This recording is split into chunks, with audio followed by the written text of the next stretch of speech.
¿Sí cambió? No, está cambiando. Ahora sí. Ahora sí.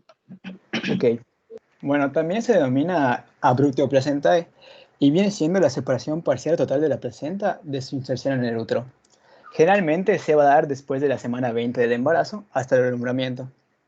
Y bueno, esta es una urgencia obstétrica y puede originar graves complicaciones para la madre y para el feto, desde un shock para la madre hasta una lesión renal e incluso la mortalidad materna.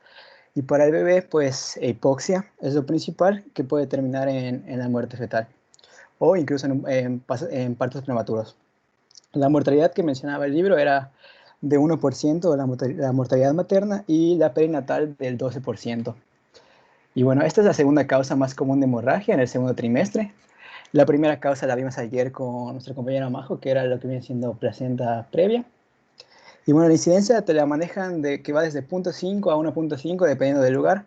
Sin embargo, lo toman como una incidencia de 1%.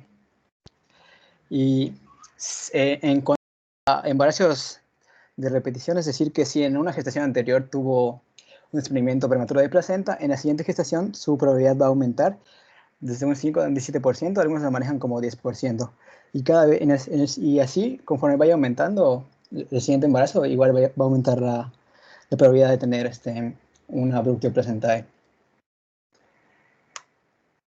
En general, la causa es idiopática, no es conocida. Sin embargo, hay factores los factores de riesgo más conocidos, como son la enfermedad y predecibles del embarazo, la eclampsia, o incluso te menciona el libro que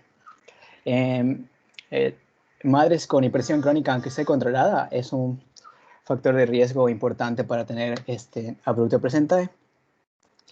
Los más conocidos son edad materna mayor de 35 años, multiparidad, los traumatismos, sobre todo automovilístico, y también traumatismo de agresiones físicas, déficit de folatos porque va a haber una disfunción del endotelio de los vasos, malformaciones y tumores del útero como los miomas, y el consumo de tabaco de cocaína, sobre todo porque atraviesan la barrera placentaria, generan vasoconstricción de los vasos uterinos y aumentan la presión y puede terminar en ruptura de algún vaso que genere un hematoma.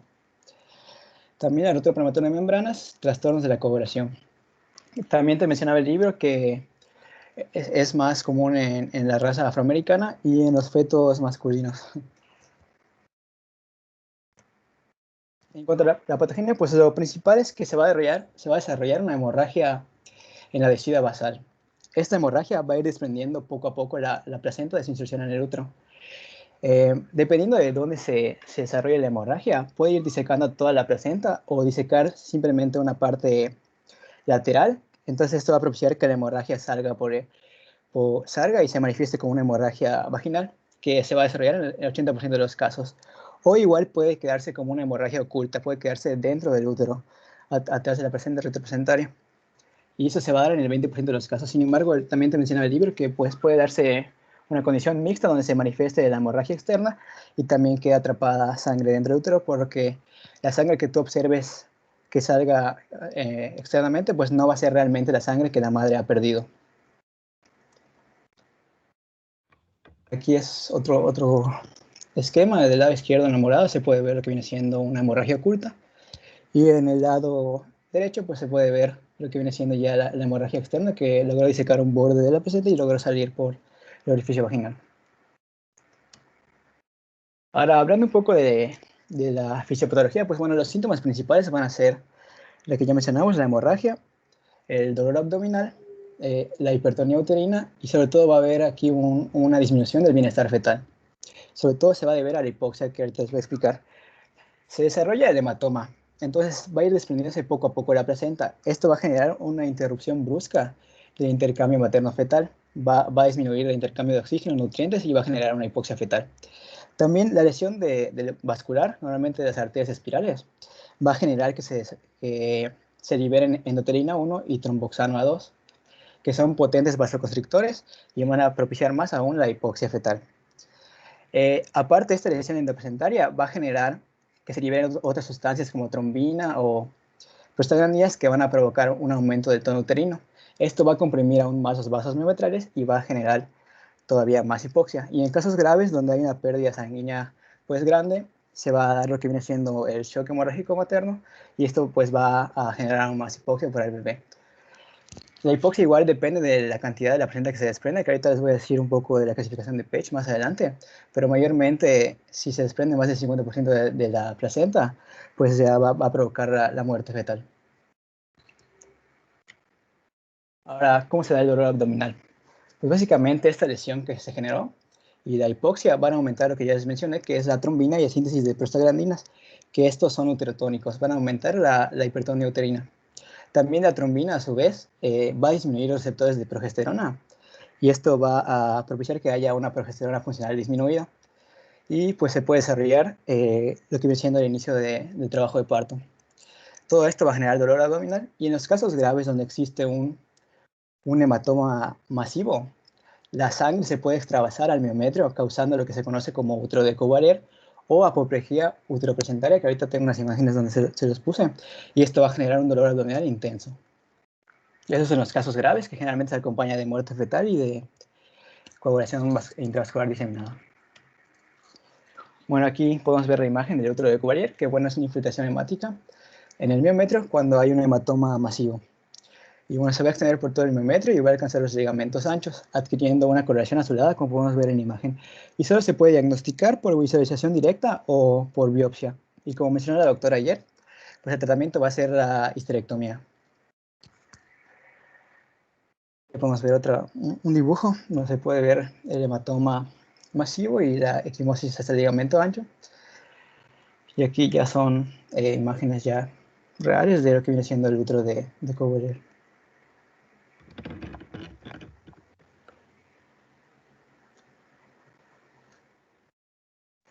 Bueno, las manifestaciones clínicas. Principalmente eran las que ya les mencioné, la hemorragia, sobre todo la externa, en el 80% de los casos, y el dolor abdominal. Sin embargo, la manifestación del cuadro puede ser muy variado, desde uno asintomático hasta condiciones graves que comprometan al feto y a la mamá.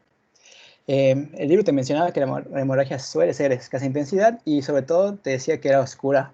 Eso te ayuda a diferenciar un poco de la hemorragia roja rutilante de la placenta previa. Y bueno, como ya les mencioné, hay discordancia entre la cantidad de sangrado y el estado general de la madre. Y bueno, el dolor puede extenderse a gran parte del abdomen, generalmente es en el hipogastrio, o puede irradiarse igualmente a la zona lumbar.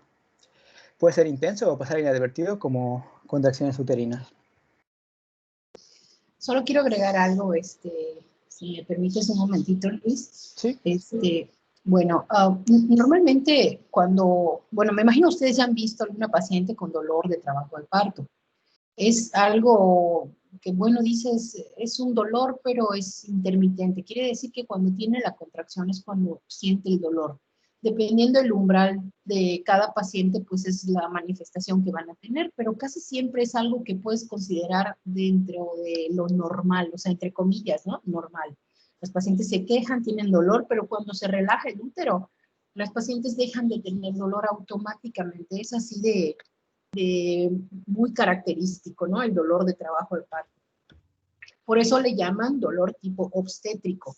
¿Qué sucede cuando hay un cambio como en estas circunstancias en donde no solamente hay una contractilidad uterina que genera dolor, sino que también hay modificaciones cervicales que son, pues se acompañan casi siempre de liberación de prostaglandinas y esto genera, dentro de otras características del dolor, el dolor intenso. Pero cuando se desprende la placenta, es un dolor de verdad impresionante. Las pacientes se retuercen, gritan más de lo llamado normal. Pero además, el útero no se relaja. O sea, si ustedes ponen la mano en el fondo uterino o en el cuerpo uterino cuando estén haciendo la dinámica uterina, van a darse cuenta de que no hay un momento de relajación. El útero se mantiene duro, contraído, tarda más de un minuto esa contracción. De hecho, no se relaja. No hay un espacio que tú puedas determinar entre contracción y contracción. Es una contracción sostenida y por lo tanto el dolor es intenso. Las pacientes inclusive pueden manifestar una desesperación cuando tienen el dolor, que pues eso es lo primero que nosotros sospechamos es que se está desprendiendo la placenta. Cuando nosotros pensamos en desprendimiento, casi siempre pensamos en dolor y sangrado, ¿no?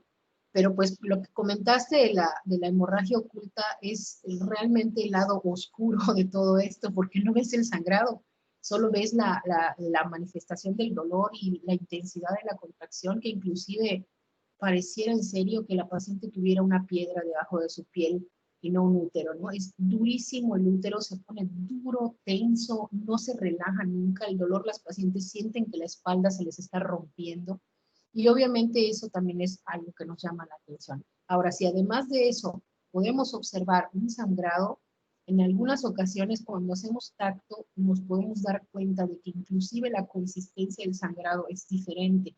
El sangrado es escaso, es oscuro, algunas veces se puede describir como tipo vinoso, como el color del vino, y obviamente esto pues nos confirma el diagnóstico, ¿no? Adelante. Ok, gracias, doctora.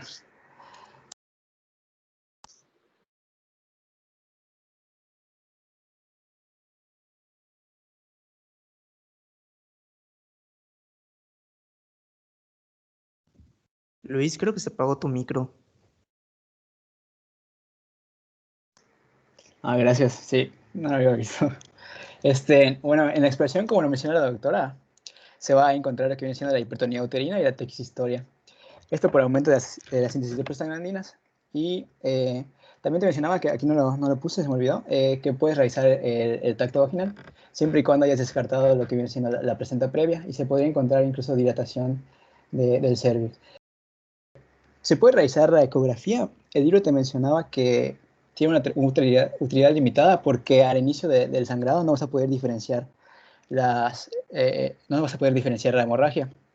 Sin embargo, si lo detectas, es porque hay un peor pronóstico de la enfermedad. Y decía que igual solo se detecta en el 2% de los casos, y igualmente puedes optar, si lo requieres, por resonancia magnética.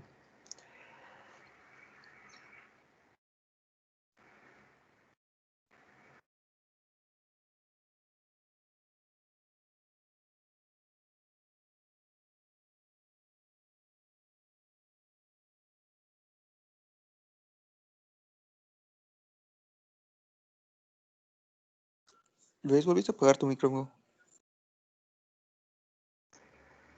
Ah, sí, para cambiar de diálogo estoy zapada, una disculpa. Bueno, es importante también la cardiotocografía para valorar la frecuencia cardíaca fetal. Eh, Puedes detectar patrones anormales de la frecuencia cardíaca, consecuencia de la hipoxia, y también puedes no detectar latidos en lo que viene siendo por muerte fetal. De los patrones anormales, el de peor pronóstico viene siendo la bradicardia. Los datos de laboratorio, pues dice que no existe uno que te ayude a detectar en sí lo que viene siendo el padecimiento, pero hay que realizar un hemograma, valorar su estado de coagulación, su TP, su TPT, el fibrinógeno, porque sobre todo se consume, sobre todo en las formas graves, que llega a tener un fibrinógeno menor a 200 o a 150 decilitros por decilitros. Y también es importante valorar las complicaciones, porque si llega a haber shock hemorrágico, pues hay que estabilizar a la madre, pero hay que prevenir sobre todo lo que viene siendo la lesión renal aguda, que como ya vimos, pues es la cosa más común, es la prerrenal debido al shock de la hipovolemia. También en las formas graves asociadas al útero de Cuvier, pues se va a dar lo que viene siendo la coagulación intravascular diseminada. Eso te mencionaba que porque al haber desprendimiento de la placenta, se van a liberar factores que promuevan la coagulación, como la trombina, el factor tisular o la tromboplastina, y estos van a entrar a la circulación materna, provocando un exceso de coagulación. Se van a consumir los factores de coagulación y va a dar la coagulación intravascular diseminada, que esto puede agravar aún más el cuadro de la hemorragia. Esto se debe tratar con reposición sanguínea, plaquetas y factores de la coagulación. Una complicación que no les puse aquí también, que se da en hemorragias graves, es el síndrome de Sheehan, si no me equivoco, que es un hipopituitarismo debido a la isquemia por la hipovolemia en la hipófisis. El único detalle aquí cuando mencionas esto del síndrome de Sheehan es que no es inmediato. O sea, estas complicaciones son inmediatas. O sea, el shock viene, o sea, precedido del sangrado activo profuso, la coagulación intravascular del deterioro de los factores de la coagulación. La lesión renal también son inmediatos, o sea, el síndrome de Sheehan, su manifestación es durante el puerperio tardío o inclusive después del puerperio, pero no es inmediato. ¿Es correcto? Sí, porque es una de las complicaciones, pero el síndrome de Sheehan también se puede presentar después de una hemorragia profusa, inclusive hasta después de un parto vía vaginal. O sea, si la paciente tiene una atonía uterina y presenta actos de sangrado después de un parto normal y la atonía se debe a cualquier otra cosa, y pues, o sea, me refiero a que a lo mejor la atonía sea por anemia, por hipoxia o por alguna lesión en las uterinas o algo por el estilo, entonces hay un sangrado profuso y pues esto puede llevarnos a un síndrome de Sheehan. O sea que el síndrome de Sheehan se da por cualquier otra circunstancia que genere sangrado o hemorragia o pérdida sanguínea profusa. Adelante. Ok. Bueno, ahora sí, la clasificación de Page. Bueno, pues es una clasificación clínica y son 4 grados que va desde el 0 al 3. El 0 pues es asintomático, el grado 1 es leve, el 2 moderado y el 3 ya es grave. En el 0 pues básicamente el diagnóstico se da posparto. Cuando uno revisa la placenta en la cara materna se va a encontrar un coágulo bien delimitado y ahí es cuando te vas a dar cuenta que hubo un desprendimiento pues muy leve. Te mencionaba que si no me equivoco era menor al 10% de la placenta. Entonces es asintomático posparto. ¿Sí? El Así grado es. 1, el grado 1 se da, pues puede haber un sangrado leve, te mencionaba. Sin embargo, es sangrado leve y no hay pérdida en ningún momento del bienestar fetal. El tono uterino puede verse un poco aumentado, pero es leve. Y te decía que era el más común de todos los 4 grados, el grado 1. En el grado 2 ya hay una pérdida más importante de sangre, ya aumenta la hipertonía. Puede haber actos de shock, como es aumento de la frecuencia cardíaca materna. Puede haber pérdida de bienestar fetal y la coagulopatía toda va a estar compensada. Y en el grado 3, pues es el característico del útero de Cuvier. Ya va a haber metrorragia intensa, tetania uterina, va a haber signos de shock grave para la madre y se puede encontrar muerte fetal. Y pues puede estar, te decía que del grado 3, el 10% va a desarrollar lo que viene siendo la coagulación intravascular diseminada. Y esos serían los 3 grados. Aquí tengo otra imagen igual donde te lo resume básicamente. Que bueno, aquí el grado 0 es un desprendimiento de menos de un sexto de la superficie placentaria. En el grado 1 va a ser menor a 30%. El grado 2 va a ir de 30 a 50. Y ya en el grado 3 es mayor al 50%. Te decía igual que el grado 2 puede avanzar a un grado 3. Y pues donde se va a ver más mortalidad fetal pues es en el grado 3. Esta es la que más utilizamos, o sea, es la que más, a la que más hacemos alusión. Y esto que les acabo de comentar en el chat, normalmente cuando hay un desprendimiento que abarque menos del 30%, de hecho el 10% o un poquito menos, nosotros le llamamos desprendimiento de tipo periférico, o sea, realmente está limitado, es muy pequeño, y obviamente el desprendimiento conforme va aumentando va comprometiendo al producto. Entonces, es muy probable que ustedes, por ejemplo, si diagnostican una hipertonía uterina o está sangrando, dicen es un desprendimiento, pero el latido está todavía conservado, es muy probable que no tengan ni el 30% de desprendimiento. Entonces, nos puede dar chance de correr, porque en estos casos hay que correr literal. Hay que solicitar a la paciente paquetes globulares, hay que cruzarle sangre, hay que ver que tenga resguardo en banco de sangre, pedir la sala, pedir al anestesiólogo, ver que todo esté rápido en menos de un minuto. O sea, tenemos que correr por todos lados para hacerlo. Pero bueno, para eso están los internos. No, no es cierto, porque o sea, todos nos ponemos las pilas y corremos. Y ya que pasa la paciente, aquí sí no tenemos chance de pedir que sea un bloqueo. Esto ya lo saben los anestesiólogos. Si nosotros le ponemos un bloqueo a la paciente, un bloqueo peridural, que es lo que normalmente se les pone a las pacientes, la anestesia, por decir, es por bloqueo. El bloqueo lo que hace también, hace que la paciente caiga en hipotermia.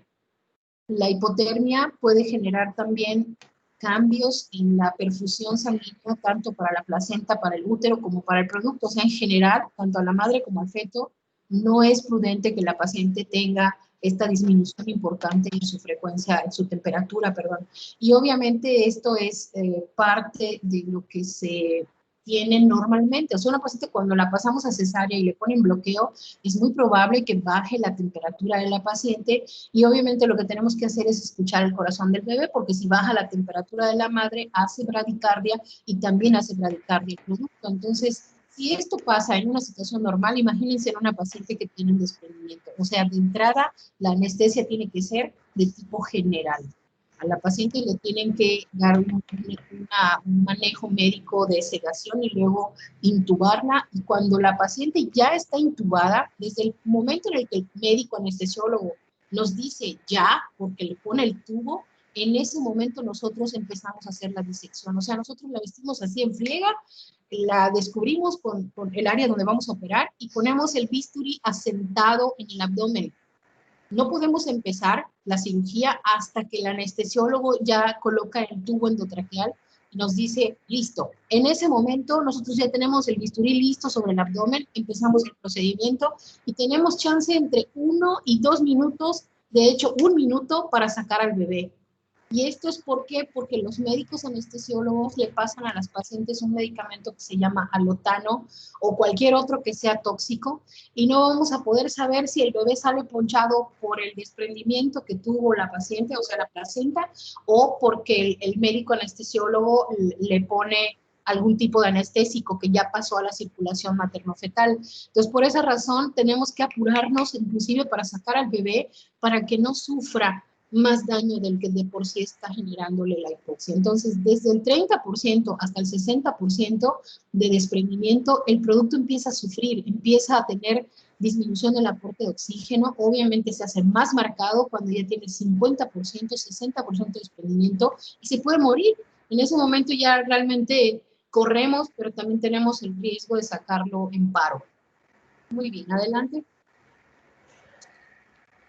Bueno, el diagnóstico diferencial. Básicamente el diagnóstico es clínico. La ecografía te va a ayudar a distinguir entre una placenta previa y un desprendimiento prematuro de placenta. También es importante la inspección con espéculo para diferenciar de otras causas de hemorragia no causadas por el embarazo, como puede ser carcinoma de cuello, pólipos o varices. También te decía que el principal diferencial va a ser la placenta previa. Aquí les puse una tabla donde dicen las diferencias. Normalmente el desprendimiento de prematuro de placenta va a ser brusco, va a venir con dolor de intensidad variable, mayormente intenso, y la hemorragia va a ser de color oscuro y escasa, decía el libro. Y en estos casos va a haber pérdida del bienestar fetal, a diferencia de la placenta previa, que va a ser un inicio insidioso, va a ser rojo rutilante, su estado general de la madre va a estar en relación a la pérdida hemorrágica y no va a haber en general dolor. El útero va a estar blando, a diferencia de la hipertonía uterina en el abrupto. Y, ¿qué más? Bueno, también hay que diferenciar de otras causas que vienen siendo las causas de sangrado del tercer trimestre, que son la basa previa, si no me equivoco, ruptura uterina e incluso de parto prematuro. Bueno, aquí en las medidas generales, básicamente es ingreso hospitalario, control seriado y constante de los signos vitales, TA, pulso, control hematológico para la madre, hemograma, hematocrito, hemoglobina, estudios de coagulación, realizar pruebas cruzadas, es importante el control de la diuresis mediante sonda, y hay que canalizar una vía de entrada para administrar los líquidos. Te mencionaba el libro, Enrique Redactacto, también hay que reponer sangre o derivados, incluso factores de coagulación si hay coagulación intravascular diseminada. El objetivo igual era mantener un hematocrito mayor al 30% y la diuresis alrededor de 30 mililitros por hora o al menos 10 mililitros por hora para evitar una lesión renal. Y bueno, este tratamiento lo copié y pegué directamente de la guía de práctica clínica, de la GPC de las hemorragias de tercer trimestre. En caso de que exista la muerte fetal debido al desprendimiento de la placenta, independientemente de la edad gestacional, la indicación o lo que está indicado es realizar el parto vaginal, inducir el parto vaginal. Ahora, si el bebé está vivo, para disminuir lo que viene siendo el tiempo de hipoxia y sufrimiento fetal, hay que realizar cesárea de urgencia. Te decía igual que en embarazos pretérmino de 20-34 semanas, con desprendimiento parcial sin sangrado activo, y con la madre estable y bienestar fetal corroborado, se puede manejar conservadoramente. Y en pacientes de 28 a 34 semanas hay que darle lo que viene siendo el esquema de inductor de madurez pulmonar con los esteroides. Ahora, mi duda es en cuanto al manejo conservador. O sea, porque ¿a qué se refiere con manejo conservador? Si en teoría este sangrado va a ir aumentando y va a ir provocando el desprendimiento de la placenta a largo plazo. Entonces, Sí, la gran mayoría de las veces cuando hablan de desprendimiento parcial, hablan de un desprendimiento de menor del 10%. Pero esto solo lo podemos saber si tenemos una imagen por ultrasonido o el reporte que nos diga que es un 5%, un 10% de desprendimiento. Pero realmente se refiere como manejo conservador al hecho de que nosotros esperemos madurar al feto. O sea, si tenemos una paciente con 32 semanas, por ejemplo, y hay un desprendimiento del 10%, por ejemplo, esa paciente estando en reposo, nosotros lo que hacemos es iniciar de inmediato la inducción de madurez pulmonar, lo que nos dé tiempo. O sea, vamos a intentar darle sus dosis del esquema y vamos a esperar 48 a 72 horas de latencia y la interrumpimos. O sea, no hay que esperar más. Se refiere al manejo conservador porque no vamos a entrar de inmediato a la cirugía. Ahora, si ese desprendimiento se sostiene, nos da chance de esperar, pero si no se sostiene y progresa, que también se puede ver el rastreo por ultrasonido, entonces no hay de otra. O sea, hay que operarla, aunque saquemos al producto de 32 semanas, porque se nos muere. No solo se nos puede morir el producto, sino también la madre. Entonces, esto del manejo conservador es una moneda al aire, porque como puede ser que se sostenga y se vuelva a pegar y ya no se siga desprendiendo, puede ser que sí progrese el desprendimiento. Entonces, todo va a depender de cómo evoluciona ese desprendimiento y la edad gestacional. Ahora, si tenemos una paciente de 34 semanas con un desprendimiento parcial, sinceramente, yo nunca he visto que no progresen. La gran mayoría de las veces progresan aumenta el desprendimiento y terminamos operándolas de urgencia. Entonces, esto realmente depende mucho de cómo se vaya presentando este desprendimiento y lo importante es siempre tener un rastreo, un equipo de ultrasonido y estar pegados a ella. O sea, esto, si no tienes una área de quirófanos o no tienes la disponibilidad de paquetes globulares y no tienes la disponibilidad de un ultrasonido y tiene menos del 10% probablemente de desprendimiento, hay que mandarla al siguiente nivel. No te puedes quedar con esa paciente y menos darle manejo conservador. ¿Por qué? Porque es un 50% de posibilidades de que evolucione y se siga desprendiendo y tú no lo vas a poder resolver. Entonces, mejor desprendimiento o prematuro de placenta normoincerta es igual a envío si no tienes las condiciones en tu clínica. Pero si tienes las condiciones, la verdad es que hay que valorar la interrupción del embarazo. ok, gracias. Bueno, y aquí ya son, para terminar, los esquemas que están en la guía de práctica clínica sobre el diagnóstico con otras patologías como la placenta previa ruptura uterina, que básicamente es, si presenta dolor, pues hay que valorar los factores de riesgo, que ya les mencioné antes. Igual los síntomas como lo que viene siendo la hipertonía uterina, pues te va a dar que es un desprendimiento de placenta normoincerta. Y aquí en este es básicamente si existe desprendimiento prematuro de placenta, hay que hacer cesárea urgente y si va a haber infiltración, que es el útero de Kuerer, se va a realizar la histerectomía. Y si no, vigilancia estrecha de aplicación de oxitóxicos. Y pues eso es todo, son mis referencias. Solo tengo una duda con respecto al tema. Leyendo en el González Merlo, ¿Sí? te mencionaba que la enoxaparina se puede dar como tratamiento, pues por sí decir, preventivo o profiláctico en una mujer que ya tuvo un embarazo previo con abrupto.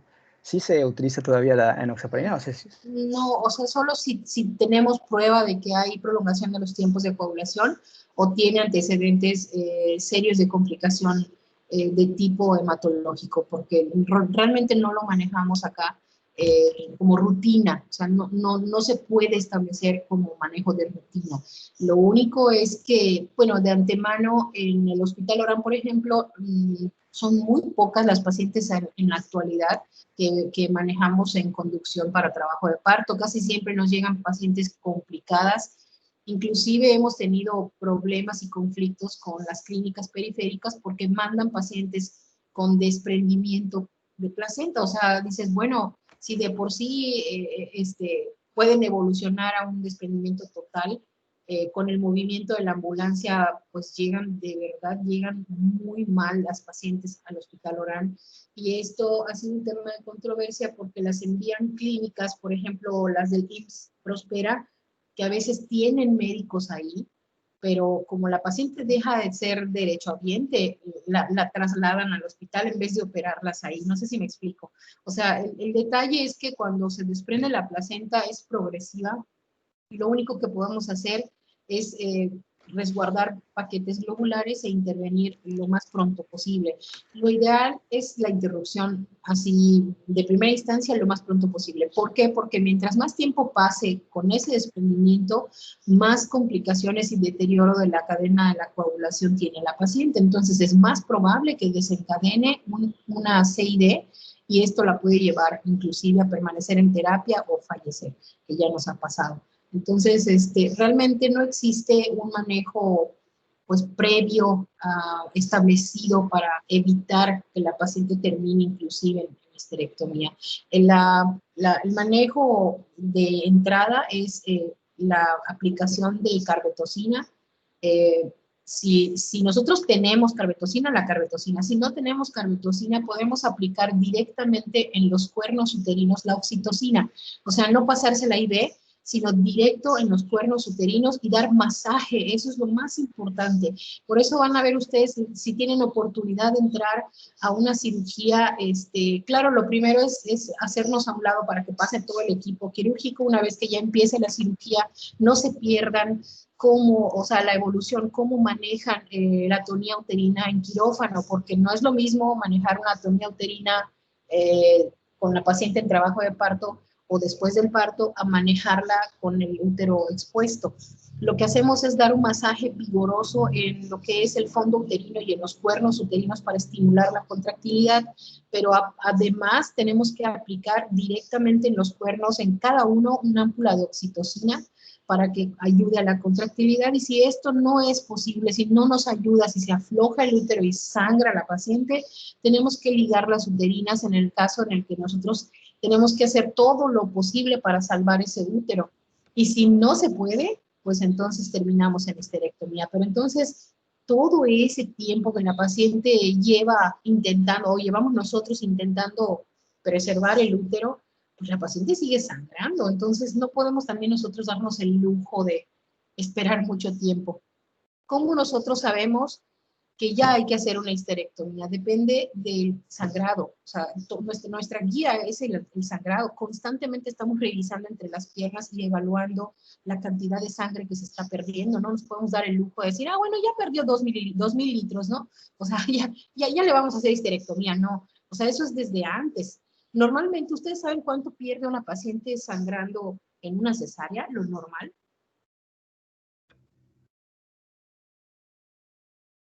¿Alguien sabe cuánto debe perder o puede perder una paciente durante la cesárea? Esto es... ¿Un litro? No, 1 litro ya es mucho.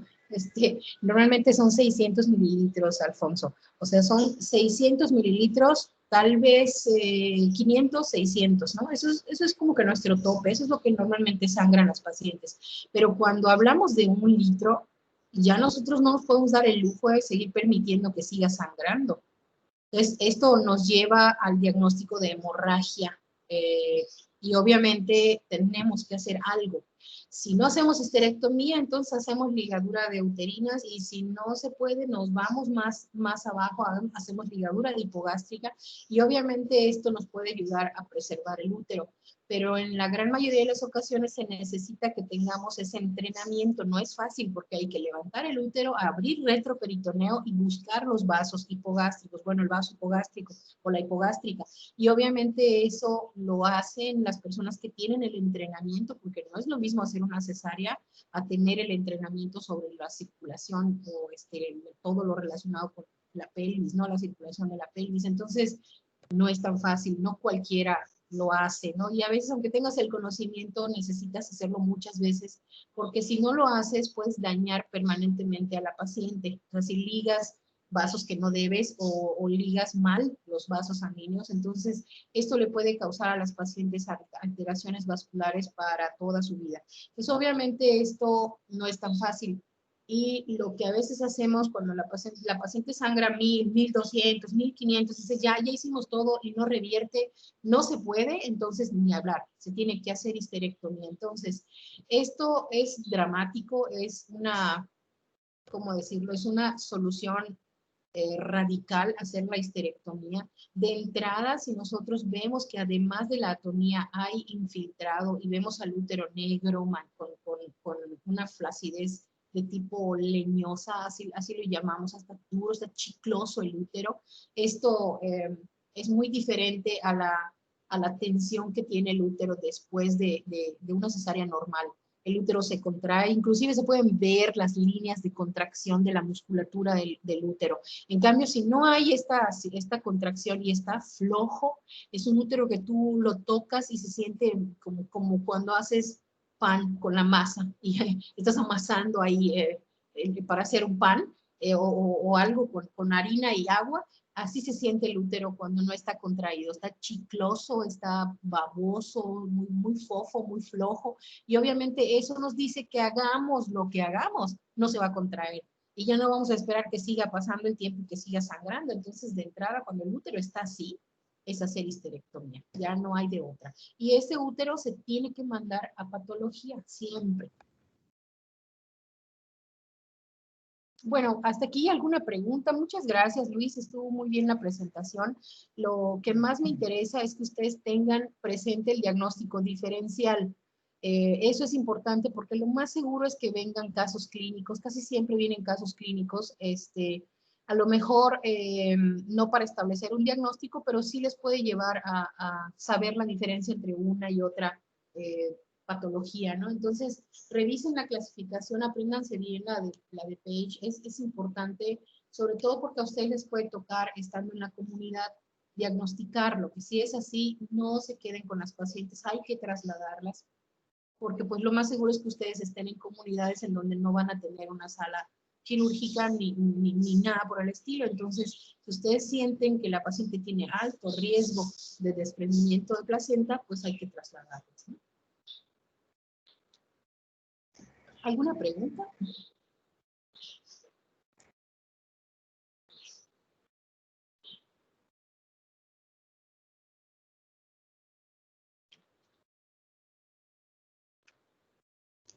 Doctora, una pregunta. Sí, sí. Entonces, para tener una idea, cuando tenemos una paciente con este desprendimiento de placenta, para tener una idea de la clasificación de Page clínicamente, nos basamos mucho en la frecuencia cardíaca fetal.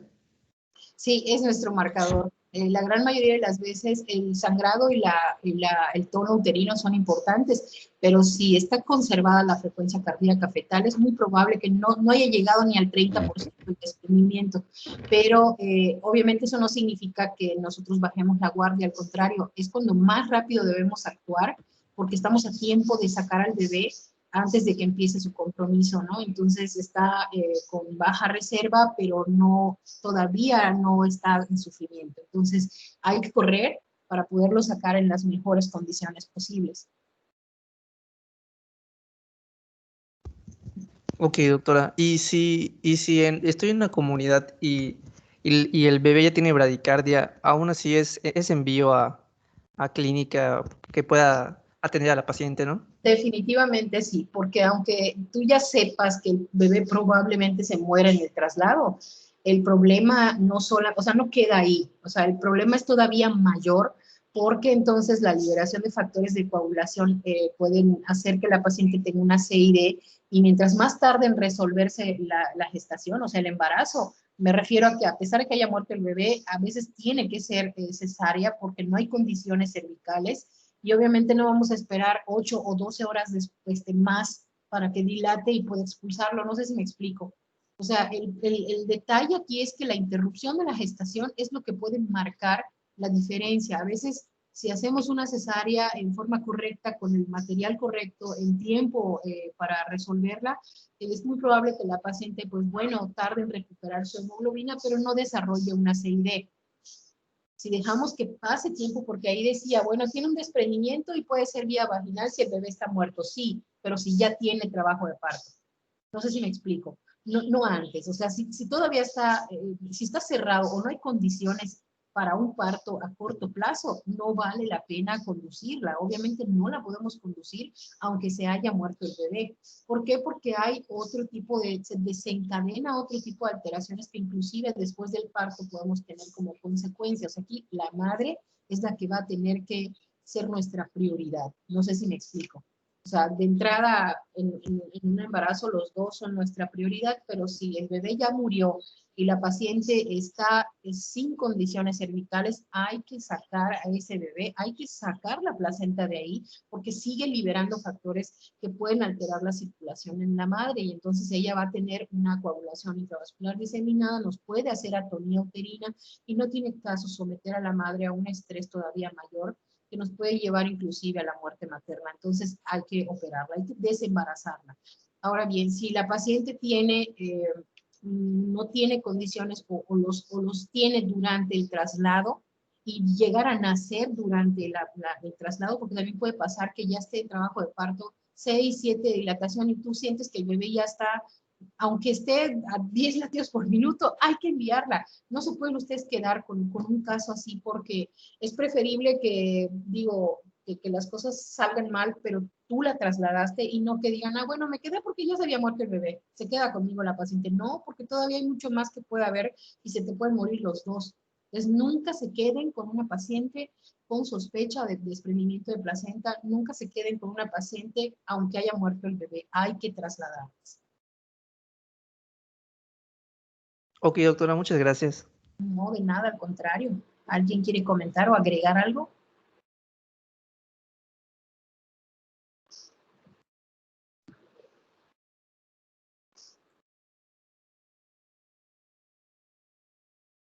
Bueno, muy bien, jóvenes.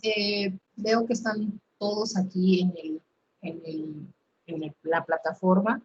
Si no tienen alguna otra pregunta, vamos a empezar el tema que sigue el día de mañana. Yo creo que mañana nos toca ver hipertensión. Embarazo múltiple. Embarazo múltiple. Ah, no, sí, es un poquito tequioso. Mejor vemos mañana embarazo múltiple. Si nos da tiempo podemos empezar el siguiente tema, pero pues yo creo que ya con esto terminamos el tema de sangrado o hemorragia de la segunda mitad del embarazo. Pues muchas gracias, jóvenes. Mañana continuamos entonces con el tema de embarazo múltiple. ¿Algún comentario, algo que quieran preguntar?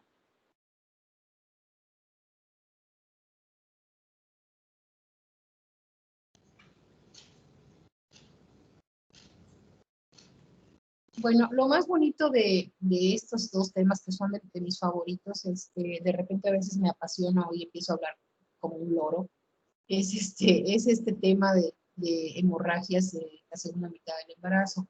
Tengo un libro que no, hasta la fecha no he podido, no he buscado, creo que no hay en PDF porque es un compendio de varios, es una actualización, aunque ya salió uno más actualizado porque nos los obsequiaron en un curso que tuvimos, no sé si han oído hablar del curso de ALSO, es sobre urgencias o más bien todo lo relacionado con urgencias obstétricas. Entonces, es un libro que reúne temas muy importantes como monitorización fetal, pre y transparto.